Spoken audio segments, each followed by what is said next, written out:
BNP 12 তারিখে সরকার গঠন করলে শুধু এই এলাকাতেই নয়, ঢাকা 17তেই নয়, আমরা সমগ্র ঢাকা শহরে অন্তত 40টি খেলার মাঠ তৈরি করবো ইনশাআল্লাহ।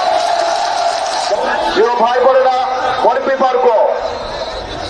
আমি যদি এবং আমার দল ইনশাআল্লাহ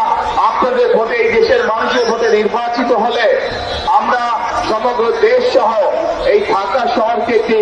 নিরাপদ শহরে রূপান্তরিত করতে চাই, নিরাপদ শহরে পরিণত করতে চাই, যেই শহরে মা বোনেরা নিরাপদে নিশ্চিন্তে যে কোনো সময়, দিনে যে কোনো সময় হাঁটতে পারবেন, যেই শহরে মানুষ নিরাপদে বসবাস করতে পারবে, ব্যবসা বাণিজ্য চাকরি বাকরি করতে পারবে। প্রিয় ভাই বোনেরা, আমরা একটি সুন্দর শহর গড়ে তুলতে চাই, যেই শহরের মানুষ বুক ভরে শ্বাস নিতে পারবে। প্রিয় ভাই বোনেরা, এখানে একটু আগে সালাম সাহেব বলেছেন এই এলাকায় খেলার মাঠ নেই। আপনাদের সকলের জানার জন্য আমি বলতে চাই যে ইনশাআল্লাহ আপনাদের দোয়ায়, আল্লাহ রহমতে বিএনপি 12 তারিখে সরকার গঠন করলে শুধু এই এলাকাতেই নয়, ঢাকা 17তেই নয়, আমরা সমগ্র ঢাকা শহরে অন্তত 40টি খেলার মাঠ তৈরি করবো ইনশাআল্লাহ, যাতে করে আমাদের সন্তানেরা খোলা মাঠে খেলাধুলা করতে পারে, যাতে করে আমাদের মুরব্বীরা, মা বোনেরা বিকেল বেলায় যেই সময় তাদের প্রয়োজন সেই সময় যদি মাঠে হাঁটা চলা করতে পারে।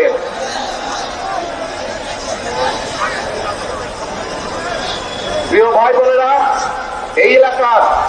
মানুষের আরেকটি দাবি আছে, ইসিবি চত্বর থেকে জসিমউদ্দিন পর্যন্ত 60 ফিট প্রশস্ত করানোর জন্য যে রাস্তাটি আছে, ইনশাআল্লাহ বিএনপি সরকার গঠন করলে আমরা মানুষের বসবাসের জন্য, চলাচলের জন্য এই এলাকার রাস্তার প্রসার ঘটাবো ইনশাআল্লাহ। প্রিয় ভাই বোনেরা, পরিশেষে আপনাদের কাছে আবারও ধানের শীষের পক্ষে সমগ্র বাংলাদেশে আপনাদের বন্ধু বান্ধব আত্মীয় স্বজন যারা আছে, আপনাদের মাধ্যমে আমি সকলকে বিনীত অনুরোধ জানাতে চাই ধানের শীষের পক্ষে 12 তারিখে ভোট প্রদানের জন্য। এবং আমি যেহেতু এই এলাকারই সন্তান, আমি আপনাদেরই সন্তান, এই এলাকার সন্তান, সেই জন্য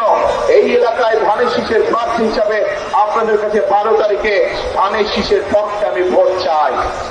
ধানের শীষকে জয়যুক্ত করে আমাকে, যেহেতু ছোটবেলা থেকে এই এলাকায় বড় হয়েছি, এই এলাকার জন্য এবং এই এলাকার মানুষের জন্য আমাকে আপনারা কাজ করার সুযোগ দিবেন, এই প্রত্যাশা ব্যক্ত করে আজ আপনাদের কাছ থেকে আমি বিদায় নিচ্ছি। ইনশাআল্লাহ আপনাদের সাথে দেখা হবে। দোয়া করি আপনারা সকলে সুস্থ থাকেন, ভালো থাকেন, আমার জন্য দোয়া করবেন যাতে আমি এই এলাকা সহ সমগ্র বাংলাদেশের জন্য, বাংলাদেশের মানুষের জন্য যাতে আমি কাজ করতে